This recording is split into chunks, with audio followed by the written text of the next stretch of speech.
My name is Daniel Hoy, and I'm Research Coordinator for Focus Ireland. For those of you who might be joining us for the first time, today's talk is part of a series of monthly talks we do in partnership with the School of Social Work and Social Policy in Trinity College, Dublin.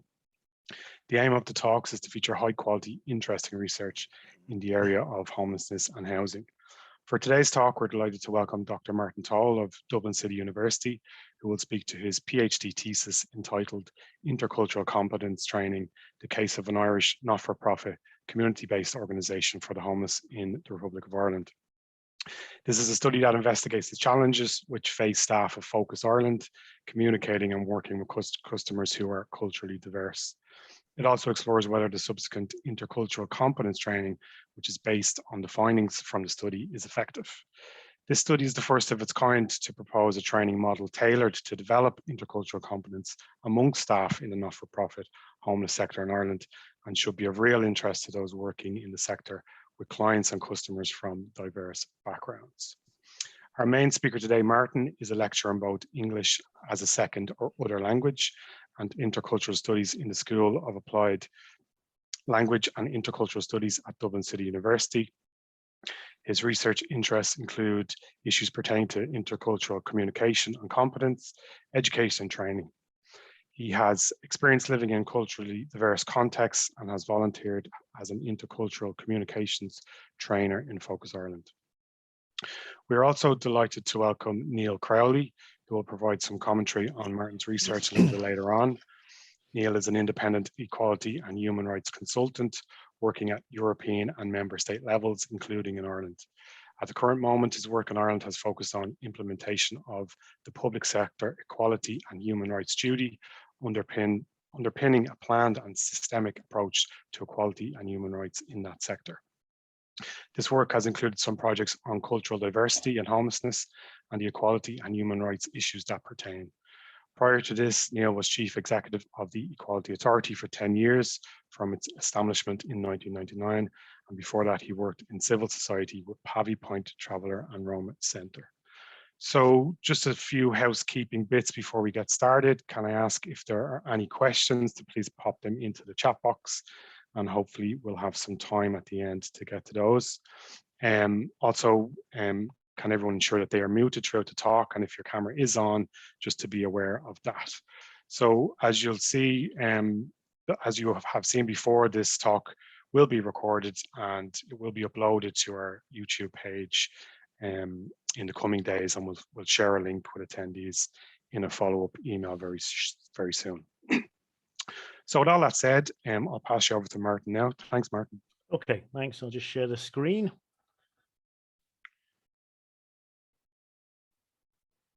And hopefully everyone can see that. Yeah. Yeah, that's good, Martin. Okay. Oh, hi, Kieran. I see you there. How are things? And I think I saw Nicholas Stewart as well. Good to see you all. Okay, so let me start. Oh. So yeah, as Daniel has rightly said, I'm from DCU. My background is in language teaching and intercultural studies. So it's not necessarily within diversity and equality. So it will be interesting. Niall's views on this will be quite interesting to see. Is there any crossover on this? So I'm very much looking forward to Niall's views on the presentation. Basically, what we'll be looking at today, I'm going to give you a brief background to the study. And we're talking about some research, the research questions that I asked, the methodology that was implemented, some of the findings, the training and the evaluation of training. So those last two sections are the actual application of the findings through a training program that was delivered to 53 members of Focus Ireland. Okay, so just a brief background to the study. This basically started with a coffee with one of my colleagues who knew Madeline Clark, who was the HR director of Focus Ireland. And essentially what she was finding and what Focus Ireland were finding 6.5 years ago, I think now, was there was an increase in numbers of customers who are culturally diverse. And so I contacted Madeline and offered my service voluntary to train. There were two groups. It was the graduate studies program, and then I think there was about 15 members of staff attended the first training session. As I said, I did this on a voluntary basis. It was, I started by talking to some members of the coffee shop. I'm talking to some of the middle management, and then I put together a training program for the staff, essentially based around intercultural training and communication and competence. Focus on themselves saw a need for that training because, as I said, more and more people who were newcomers to Ireland, who were culturally diverse, were coming through the doors in the case of the coffee shop, or were being supported by staff, for example, through TSS or SLE or DOSH. The first iteration, as I said, was delivered to about 25 members of staff. However, it was very generic. Staff liked the training, they enjoyed and found it useful, but in some places it was a bit too generic. And during that training, I was fascinated by some of the issues that staff members were going through. And I actually, for example, didn't realize that Focus Ireland provided ongoing support for people, you know, once they find housing, they can go on and support those customers. So I saw that there were areas that I hadn't really covered in that first training session. So I decided, and with Focus Ireland's acceptance of that, to start an ethnographic study. So essentially what I wanted to do was tailor make a program for Focus Island staff that actually could be delivered to other homeless charities. And indeed, I think once we come to the end of this presentation, can be delivered, I think, to other vulnerable groups and other services who support vulnerable groups who are culturally diverse. Yep. So the research questions that I wanted to explore were the cultural challenges that staff encounter on a daily basis. What are the key elements that could be used in the design and delivery of the intercultural training session, and the extent then to that training had been, how successful that training had been. Okay, so in order to do that, then I adopted a, so I'm just going to move my box with people. I adopted a ethnographic study including participant observations and interviews, and they kind of ran concurrently along the same time as the literature review, in fact. And I saw that both the observations and the interviews informed both the literature review, and then the literature review informed the participant observations and the interviews. I started off in the coffee shop, and Kieran, who's here, thanks very much, was very, very welcoming. And as were all his staff, I have to say. It sounds a bit cliche, but I am in awe of the work you all do. And the coffee shop certainly was a bit of a baptism of fire for me, but a very, very interesting one as well. So I observed in the coffee shop, I think about 8 or 9 times an hour at a time. I also went to other locations around Ireland, so Sligo, Cork, Waterford, Kilkenny, and Dublin. Some of those included observations, but mostly they were for the interviews. The idea then obviously was that I didn't want to have a Dublin-centric study. In all, I interviewed 53 members of staff, and they were through 18 group interviews. So once those and what was basically happening was I was doing the interviews, doing the participant observations, but I also wanted to start training very, very quickly. I felt that if I waited until the whole study was done and all the analysis was done, we could be talking 3 or 4 years down the line. So what happened was I was using the participant observation and interview information and hand coding that initially. And then from that, training session 1 began. And then training session 2 began 3 months later for each group.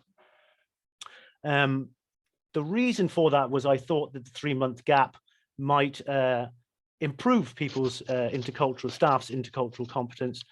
However, I think my findings are inconclusive in that. So whether that 3-month gap was useful or not, it's still open to debate.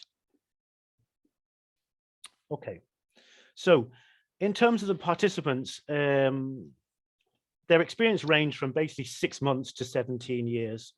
I interviewed staff in the different sections. So we have here, so I'm just trying to move this, advice and information, catering in the coffee shop staff, creche and after school, that was in Waterford.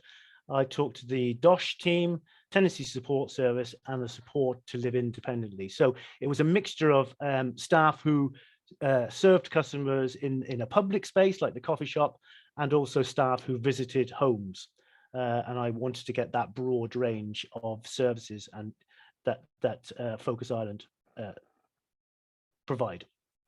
As I said, I went to Cork, Dublin, Kilkenny, and the staff member from Carlow came up to Kilkenny. I went to Sligo and Waterford. The interviews, as I said, were in groups, and they were roughly 1 hour, but in some cases they could have gone on to 1.5 hours. I was extremely grateful for that 1 hour, I have to say, because very often, for example, in the coffee shop, they were conducted on Wednesday mornings when there's handovers and other training going on. And I was very aware that the time that was given to me by staff was very, very precious time indeed. And I was aware of how hard the staff work. Okay, so in terms of then the findings, based on my ethnographic study, I conducted thematic analysis of the data and generated 4 main themes. So the first theme was this idea of staff navigating space. It became very, very apparent that the staff were moving between different spaces and interacting with with customers in those different spaces. So we'll take, for example, the semi-private sphere. That would have been the coffee shop, for example, which is a public space down below, which serves meals and coffee, tea, etc. all day. But also there are, I think, private offices, but where customers can come for meetings. So staff can take customers upstairs to help and support families, for example. But also the staff had to navigate this private sphere, and that did prove somewhat challenging for them in terms of those private spheres, namely the customers' homes, being different cultural spaces, perhaps being strange cultural spaces for the staff. And it was, difficult at times for them to navigate that space. Some of the findings in terms of I'm going to concentrate today on the private sphere if I can, just because of time. But essentially, it's not, oh yeah. Okay, so staff in those private homes had to often encounter different cultural practices or rituals. So for example, if you'd just like to just have a quick read of that quotation there.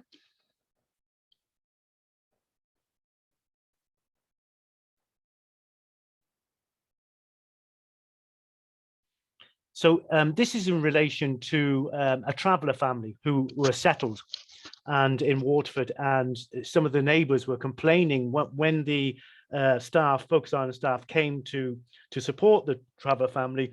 They might complain that the family were actually outside in the front garden socialising. I found that very interesting, and I started thinking, well, yeah, where do we in Ireland, where do we socialise? We don't tend to socialise in the front garden. So that very, that difference, that obvious difference within a neighbourhood, I suppose, could have been a threat to the settled neighbourhood, hence the complaints to the staff. So staff had to not only support the traveller families and perhaps suggest that they might move into the back garden to socialise, but also had to allay any fears that neighbours might have around that. And that sometimes proved quite challenging for the staff. Another very interesting, sorry, I'm just trying to move this. Another very interesting area was, sorry, my box with you all in there is, okay, was the, a practice of seeking privacy. So it was in relation quite a lot to the Nigerian families that staff were supporting. And they found that in order to seek privacy, the Nigerian families in different neighborhoods were drawing their curtains, particularly in the daytime. And, we tend to here in Ireland draw curtains at nighttime. And perhaps if they're drawn in the daytime, we might view that practice as suspicious. There isn't a great deal of research on this, although there was some research in Denmark with a Congolese family, and their rationale for drawing those curtains was to seek privacy. So I thought that was a very interesting finding. How the staff dealt with that was that, they often viewed it in terms of, say, health grounds. So they would talk about having the windows open to bring in fresh air, having the windows open, for mental health, etc. So staff themselves found that sometimes maybe it was a bit unusual, and it was for the betterment of the family if they did have their curtains open. Other issues revolved around rituals such as removing shoes, whether staff should accept offers of food, tea, coffee, etc. on their visits, and also sibling caretaking. In terms of the removal of shoes, that ritual is quite common in countries like Poland, Germany, many countries. Some staff found that ritual fine. Interestingly, some of the female staff felt somewhat under threat a little bit. What would happen if anything happened? If they had their shoes off, they couldn't, leave the house quite quickly, which I thought was quite an interesting, something I hadn't thought about. The offering of food also was quite a frequent challenge for the staff. Should they accept food? Should they not accept food? Should they take tea or coffee? Some staff equated that with Focus Ireland have practices on, for example, not accepting gifts. And some staff saw that food, taking of food and accepting of food could be, conflated as accepting gifts. So they were very hesitant and reticent over that. In terms of the sibling caretaking, that's in relation to younger siblings looking after their even younger brothers or sisters. That came up in quite a lot within the second finding, and that is in relation to gender.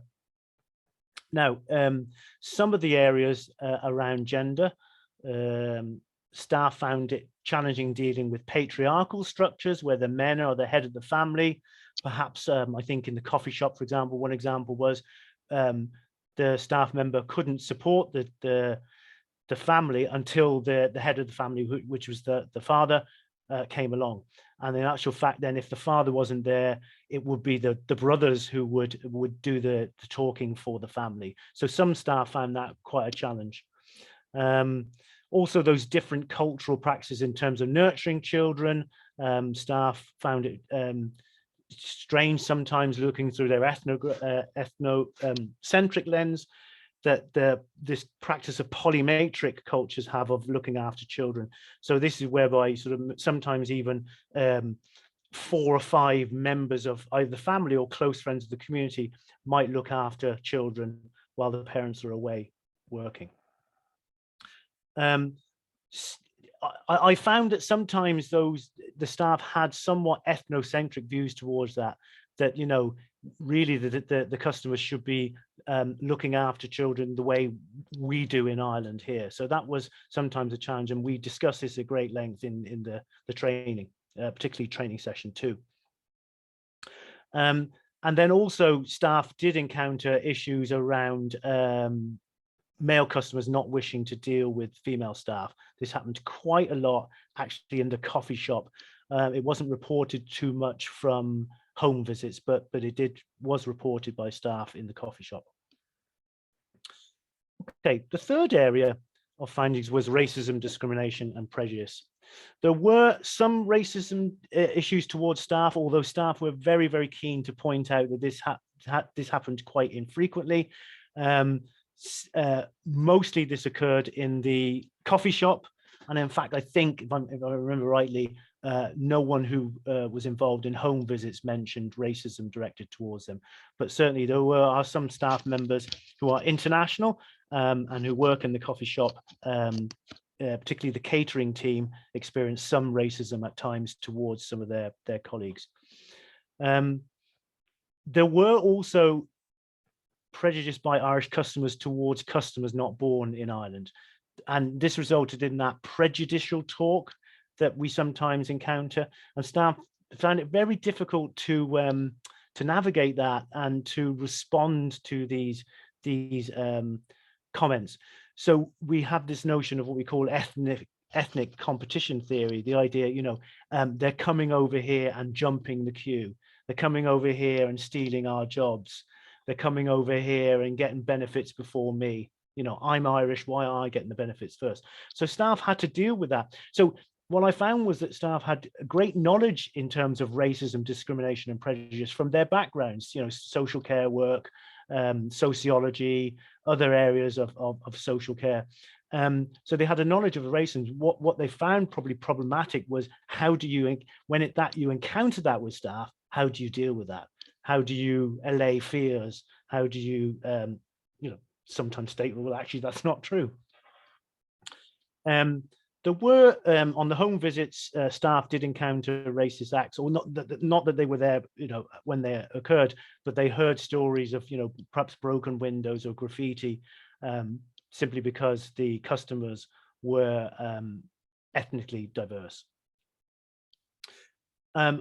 One of the major findings was that there was also a lot of racism by landlords towards customers. One example would be travelers, and I'll just let you read that quote briefly.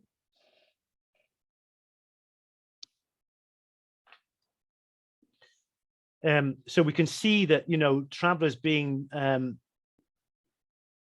experiencing racism or discrimination directed at them simply because of their accent, their phenotype, how they look, you know, and often, you know, simply as soon as a landlord heard an accent, they would put the phone down. Another marker, a distinctive marker, was surnames. So particularly in the smaller cities, for example, Sligo and Waterford, I think it was mentioned in Sligo, whereby landlords would hear a surname, they would associate that surname with a traveller family and just put the phone down. So it was very difficult for the staff sometimes to even find, you know, to even get their customers into you know, the front of a house to see the house. So that would prove somewhat problematic for them.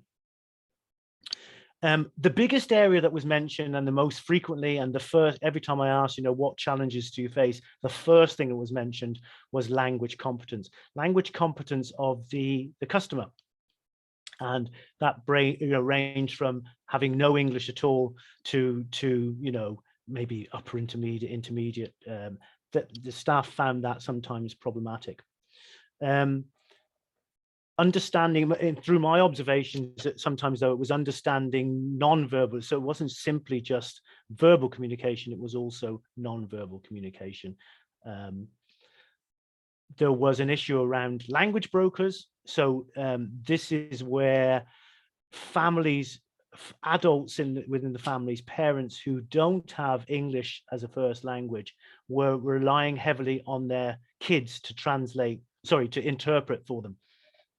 And this staff felt very uncomfortable about this, especially if there was issues around sensitivity issues, you know, health issues, finances, etc. So staff always deterred this. They might have utilized it once or twice. It was simply you know, to interpret a time that a family had to be, you know, at a meeting or whatever. So if it was very, you know, simple, non-private sort of information, then the staff didn't mind that, but they often discouraged children being present and interpreting for their parents. That too proved a big challenge. Another challenge was the actual professional interpreters, in that they came across one of the staff members who was Polish actually accompanied a Polish man to court one day, and he found that the interpreter, who was second generation Polish, was actually misinterpreting for the customer who was on trial. And it got so bad that actually the Polish staff focus member had to stand up and say, hang on a minute, judge, this man is not interpreting my customer's information correctly to you. So there were issues around interpreting. I believe now, if I'm not mistaken, that there is now some funding for Focus Island staff, but it is a constant problem for the staff, a constant challenge. Sometimes they would, in collaboration with other service providers, have interpreters come from those service providers to help them, but Focus Island at the time didn't have professional interpreters. But I think that is now changing. Perhaps you can correct me if I'm wrong there. Okay, so based then on all of those findings, I devised a training program. So this essentially, based on the findings, I found that really what staff needed training in was intercultural competence. And that is the ability to communicate effectively and appropriately in intercultural situations, which include a gaining of knowledge, an improvement or development of skills, and certain attitudes. And these three main components, if developed, improve one's intercultural competence. I'll give you an example of those components from my study. I've generated a model from that based on the ethnographic study. So the study has informed the model. So I'll just let you read through those briefly. I won't talk through each one. The ones in asterisks, those components actually came from the training itself. The others were developed from the interviews and participant observations. And I found actually the training informed the model, and also the participant observations informed the model. So it was a very interesting process in terms of the findings, the development of the findings. Interestingly, some of these components, or many of these components can be found in other intercultural competence training. So I'm not trying to suggest this is wholly new. Many of them are, as I said, are found in very well-known competence training, intercultural competence models, I should say. But some are actually related directly to providing service to vulnerable groups who are ethnically diverse. So if we look at, for example, in the knowledge section, knowledge of indigenous or ethnic minority cultures. So in this case, it was travelers. Staff requested that they have more knowledge of how travelers interact, how they communicate, their family structures, etc. And you might not see that in other models, which are more generic. Other areas of interest to note was this notion of the ability to build relationships. Staff saw the training as providing them with the tools to be able to build better relationships, particularly those staff who were supporting customers on a long-term basis during those home visits. So basically from those components, a model was devised. And these are the same components that were in the list beforehand. So that model then informed my training. So the training took place, as I said, there were 2 4-hour training workshops. And the idea was to move from the general issues to culture specific. So we're moving into more detailed and specific areas of discussion by training session 2. And the idea then is I hope to go on and do training session 3 and 4 and 5 with the staff, covering areas that might be of interest to them. So areas that we were covered were, for example, we looked at, values and how different values relate to different cultures. We looked at non-verbal behavior. We did a section of the first 4-hour training on non-verbal behavior. And then we started to then become more specific. So by the end of training session 1, hopefully, Kieran, you can remember that, we started talking about Nigerian families and then relating things like the value dimensions that we looked at or non-verbal behavior into, well, how does that apply then to Nigerian culture? Then in training session 2, we became even more specific. So what I did was I took some of the information from the interviews and developed scenarios. And those scenarios then were discussed by the staff. So staff then commented that they found that very useful because they were, if you like, real life tasks. It wasn't just a theoretical, list of problems that the staff had to then discuss. They could recognize those scenarios. They recognized that those were issues that they had to deal with on a daily basis. So the idea of the training then is to move from that culture general to the culture specific. In terms of the evaluation of training, I'm about 2 minutes away, Daniel, so hopefully that's all right. The training was based on an ethnographic research and it was extremely useful. So going in and finding out from the staff what were their challenges, finding out what, areas like gender, okay, patriarchal family structures, how can we then build training around that challenge? So these comments are from the staff. The ones that the comments are in italics. So they like the practical nature of it. They like the fact that it was very interactive and that was based on our previous. So the staff saw the purpose of those interviews that I conducted, and they saw that through the tasks, I had actually listened to them, I suppose, and they saw the practical linking with some of the theory that I then talked about during the training. They like the information combined. They like the real life examples. Okay. Also, what I also found was that there was a move in terms of development from, we started off with a lot of knowledge component attributes and skills, but by the second training, attitudes became to, which I found I was quite surprised at. I wondered, could one as a trainer develop attitudes or even have that as a point of discussion within the training? But actually it did come up quite a lot. This notion of openness, being able to build relationships, tolerance, expecting that there is difference and being okay with that. So these are 2 of the quotations from these are all from feedback forms that the staff filled in at the end of the training session. Sorry, I forgot to mention that.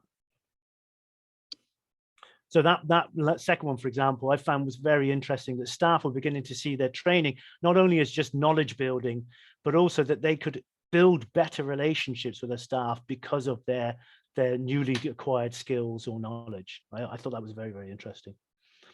But they also started to see the benefits for wider society, which I was very happy about. So, great benefit to myself and all staff members. Sorry, I'm just trying to move this box. It's in the way. Ireland continues to evolve into a multicultural country. This training is very necessary and progressive. It also meant that they could have confidence, which I thought was very interesting. Some staff expressed that they would now confidently go in and start to maybe talk about the journeys that the customers had, particularly those who were on long-term support of customers. They felt that they could they had the confidence to say, okay, where did you come from? What was your journey like? But also, what are your values? Why do you act in one way or as opposed to another? And they also saw that it would help on a more broadly integrating. Now that this is one of the participants term non-Irish families into Irish society. So just in terms of conclusions, I feel that trainees did develop a more sophisticated and complex level of training, of competence. Trainees indicated improved abilities in non-verbal communication skills.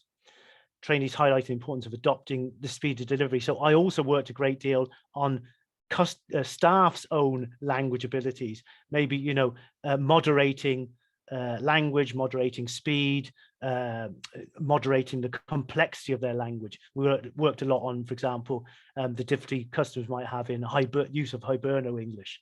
So it was also not only language competence of the customers, but also the language abilities of staff to moderate, to help people who customers who had lower levels of English. But also their intercultural competence training is an ongoing process. And that this bottom-up approach has been very useful, I think, to staff in Focus Ireland who have undergone the training. I would like to thank you very much, particularly the staff who devoted all their time, and that's me finished. Thanks. Thanks, Martin. That was great. No problem. Really engaging presentation. Very thought-provoking. Will I unshare the screen now? Yeah, please, if you could. Yeah, okay. How do I make that bigger? I wish we had more time to get into those very interesting teams. Yeah, but, sorry, it was a bit. No, it's grand. We're limited in time, but yeah, I'll have to dip back into your PhD thesis. But yeah, really engaging, really thought-provoking presentation, and as well, I think the overview of the training again was very interesting and evidently very useful for staff as well. So thanks for that. So next we're gonna hear from Neil Crowley. Neil is an independent quality and human rights consultant and has a wealth of experience in Ireland and at the European level, including some projects on cultural diversity and homelessness. So Neil, if you're ready, thanks. Thanks very much, Daniel, and thanks for the opportunity to be here. I'm always a bit nervous about responding to a paper, especially a strong and positive paper like that, as to what the task is, whether it's just to highlight, well, this is what I liked about it, whether it's to try and find something I wasn't so sure about, or whether you just go and talk about something else entirely and feel really good about yourself, even if you're not contributing to the discussion. So I'm going to try and do all three in the 10 minutes that you've given me. But first of all, I do want to acknowledge the importance of the work, the importance of Focus Ireland in engaging with this, the quality of what that Martin has brought to the work in terms of the model developed, the research undertaken, the precedent set. I do think this focus on intercultural competence is vital. I think it's sadly lacking in the Irish context, and it's really good to see it emerging in this way and with this quality as well in relation to it. I think it's important for Focus. It's important for the homeless sector. I think it has a much wider importance in terms of the engagement of service providers with the culturally diverse society. Has always been and is even more important now, I think.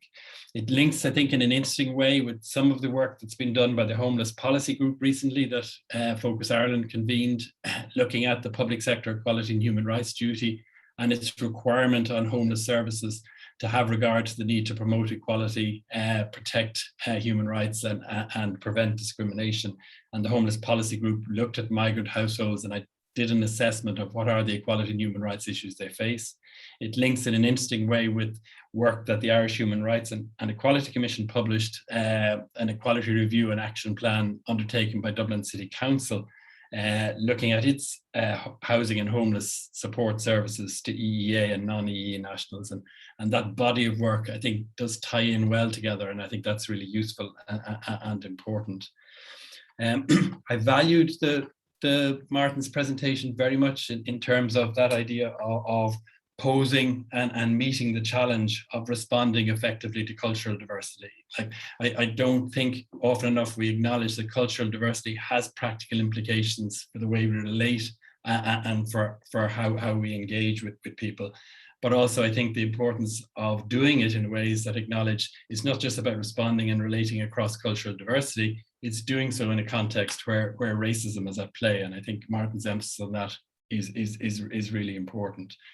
The understanding of intercultural competence is important, that it is about effective and appropriate communication. It is about the nature of the relationship and the intercultural encounter that we have.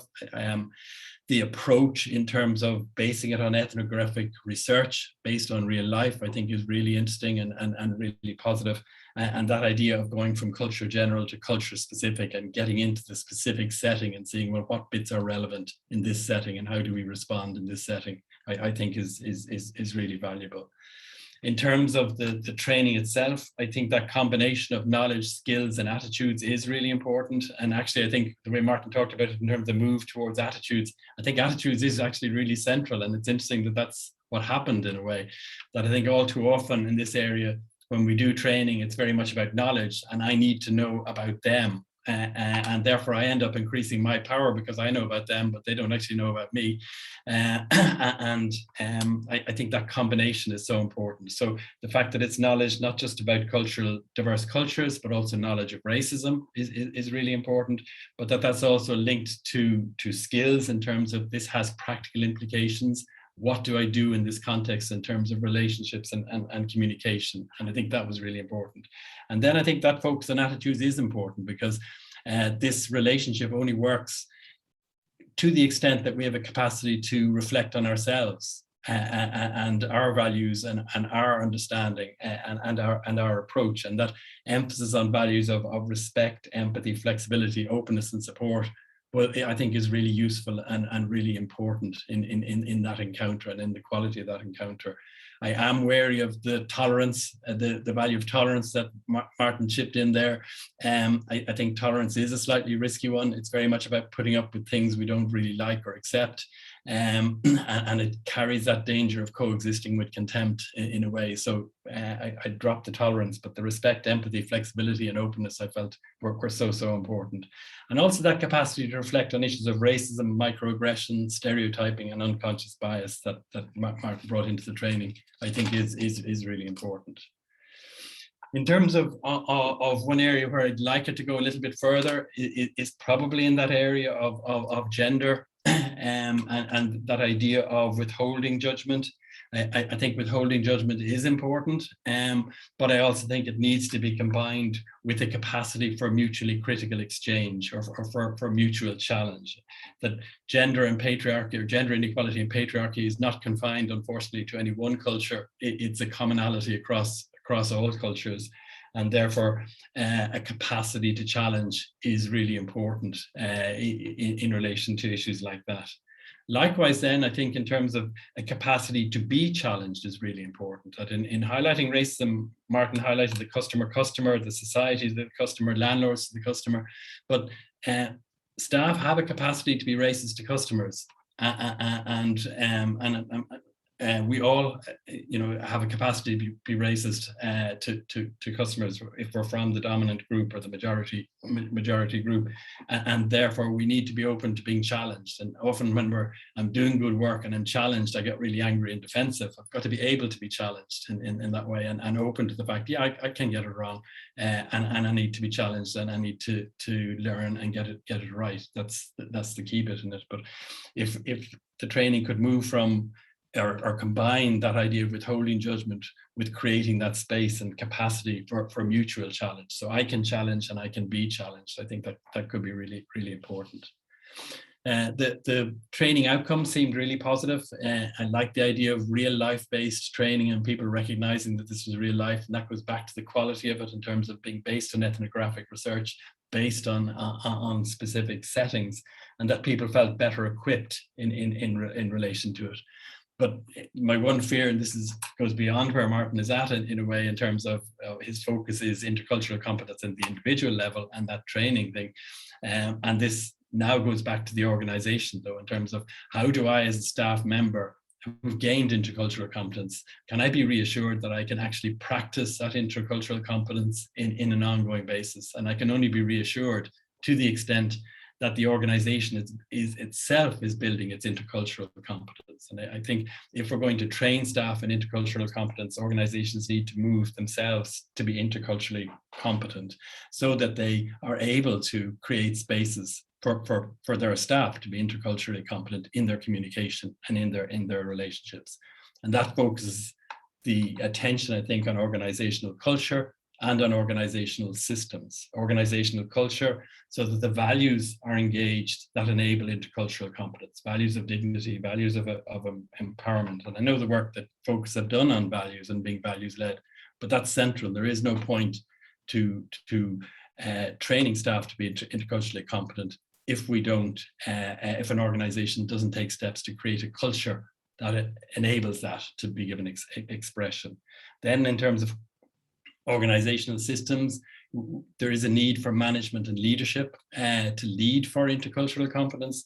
There's a need for equality systems that set a standard for intercultural competence, so that when I'm trained, I move into a space where there are expectations that I will use that training and use it to a standard. And organizational systems that are coherent. There's no point working for intercultural competence in terms of relationships and recognition of diversity if we don't at the same time ensure we actually get outcomes across cultural diversity for homeless people, and that homeless people across different ethnic groups have voice as well. So that there is a challenge there, I think, for when an organization engages in this, that the organizer or supports this type of training, it's got to live up to that training in its own systems and culture as well. Turning then finally just to pick up some points from the work of the homeless policy group that might be of interest as well. 3 issues emerged from that in terms of their assessment of what faces migrant households experiencing homeless in terms of equality and human rights issues. One of the issues is lack of adaptation of services to reflect the practical implications of culture. So it's all very well that individual staff adapt, but the service has to adapt as well. And one of the things they picked up, which didn't really emerge in Martin's work, which was interesting, was the whole area of faith imperatives and religion and religious difference, and how that intertwines with culture and cultural difference in quite a powerful way, and might be another element that's worthy of having a look at. Another thing that the homeless policy group picked up that's kind of interesting is it goes to that heart of challenge and mutual challenge, but the lack of a sense of being rights holders among minority ethnic people who are homeless, lack of capacity to know and exercise rights, diminishes that capacity to challenge. So we've got to enable people to challenge as well as be challenging, and that kind of came up there. And then there were some interesting situational things that I do think corrupt the space for intercultural competence in relationships, the vulnerability of people due to their legal status and issues of legal status, the trauma that people had been through and how that got re-triggered by current experiences, previous experiences of racism and sort of the mistrust that embeds in people. All of those create very difficult contexts for an interculturally competent relationship, interculturally competent communication based on equality. And then my final point, I picked up some things from the work that Dublin City Council had done in terms of their equality action plan and their emphasis on an equality infrastructure within the organization, which I think is quite key in terms of, if I do training, what's the infrastructure I build around that training to make sure it can be given expression. And they emphasize the importance of an equality policy that sets a standard in terms of what we expect as an organization in terms of service provision and engagement with customers. An equality committee in terms of making it an imperative in the organization, having a driving force within the organization to make sure standards are kept. A dialogue so that there is an exchange across cultural difference. The work of the Housing Policy Group involved migrant associations and involved across cultural dialogue that was ongoing, which is really important. And then in terms of making sure that planning reflected intercultural competence as well. And the final point that came out of that was kind of interesting and is some of the issues, some of the barriers that flow from policy for intercultural competence and intercultural engagement. and particular reference to Circular 41 2012, which is about access to social housing supports for non-Irish nationals, and the damage that that's doing in terms of how it's being interpreted and how it's being used in relation to homeless people, and the need to challenge that.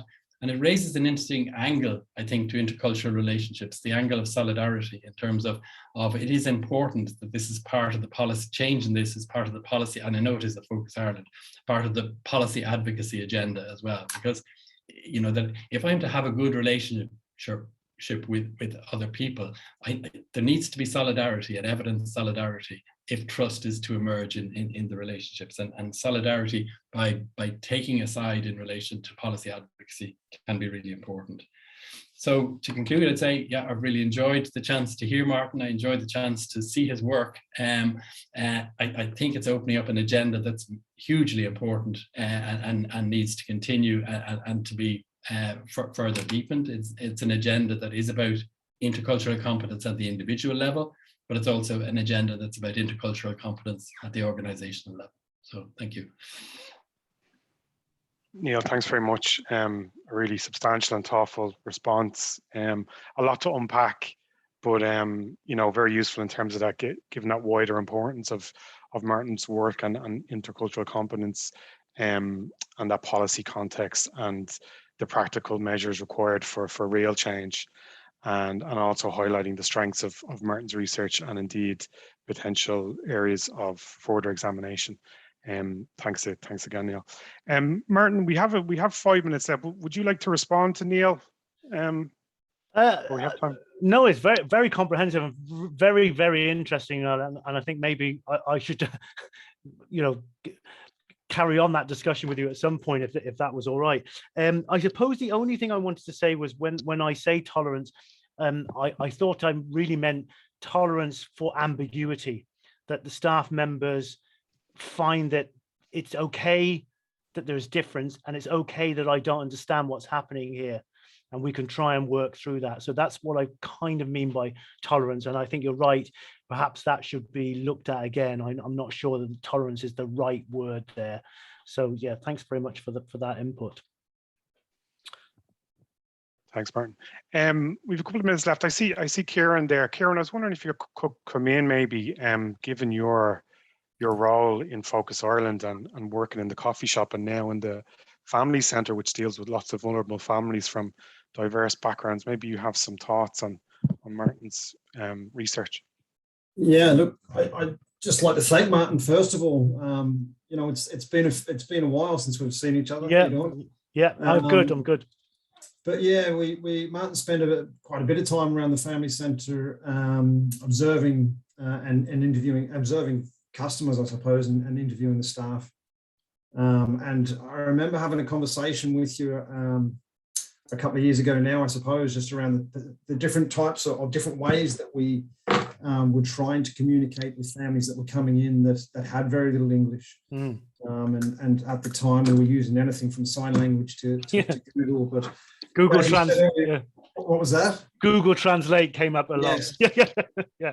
So, but as you said, like, you know, now we do have an interpreter service that we use, which is fantastic, and I don't think that's I think it's a good recognition of from Focus Ireland, I suppose, not that we're dealing with people from other cultures, because we certainly have been for quite a while, but the extent, I suppose, of how we can or the different ways, I suppose, that we are trying to accommodate them, I suppose. And that is just growing. We are very much in a planning stage in the family centre at the moment, and different cultures are certainly coming into that equation on what we're going to do and how we're going to do it. You know, and I think that your research has probably helped to highlight that in Focus Ireland. It certainly helped as you can see from all the comments there, it certainly helped the staff that went along to your training. So thanks very much. I have a little question. Can I ask? Have we got time for?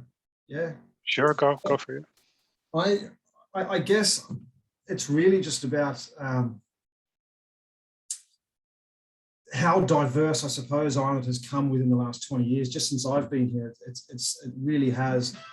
And I guess now that we see children growing up and going to school side by side, Irish children, how long do you think it takes? You know, is it a generation? Will it take a couple of generations for all these cultures really to embed into Irish society? Well, I think actually it's an interesting point in that particularly there's a large Nigerian population here in Ireland, and I think it might be a couple of generations more that because the children have grown up and been socialized as kids, there's a lot of clashes within families around the different values. And, you know, maybe that we're not aware of, that the kids are encountering problems with the parents saying, you can't do this, you can't do that, then going into school and they've been told you should behave in this way and that way. So it's very, very difficult for, you know, the kids who are encountering two different value systems. So, you know, I think it's going to be a while yet for, you know, I think more so that information isn't into the general public for us as the host society. I think, you know, when we talk about intercultural competence, very much the onus is on the newcomer, and actually we as a society need to integrate newcomers better. We need to be more understanding, and we need to have greater knowledge of those sort of issues. You know, that perhaps some of your colleagues, when it's only when they go into the home they can say, oh, hang on, something's going on here. You know, the kids are behaving in one way and the parents are not liking that, and they see that as a disintegration, if you like, of the family. So, you know, that's something for the family centers to be certainly to be thinking about, you know. Yeah, interesting. Thanks, Kieran. Thanks, Martin. So we'll wrap up now. It's come up to 2:00. Martin, I was curious, is the PhD available online if anybody wanted to read further? It is actually just on at the end of the reference list. Is now available through DCU. It's called Doris, DORAS, and the PDF comes up immediately and you can download that. Okay, Grant. We can pop that into a follow-up email to attendees if that's okay. Sure, absolutely. Pop that link in. Okay, well, thanks, Martin, again for today. Thanks for your time and for the presentation. Really fascinating work. Thanks so much. Thanks, Neil, for your response and your commentary as well. And I want to thank as well Hayley, my colleague, for supporting today, and thank everybody for attending. We will have another lunchtime talk on December 15th. We're inviting Nia Rees from Cardiff University, and she's going to speak to her PhD on preventing youth homelessness and an exploration of mediation services. Daniel, do you mind if I just say one thing? Yeah, of course. I think what I didn't say was I'd love to applaud Focus Ireland, because, you know, you started this 6 years ago, and as far as the best of my knowledge, homeless, you know, not-for-profits aren't doing this yet. So, you know, it's cutting edge, and I would applaud you on that. And I think it does have wider benefits for society. So thanks for having me. Thanks, Martin. I appreciate that. Okay, folks. Well, thanks very much and enjoy the rest of your day.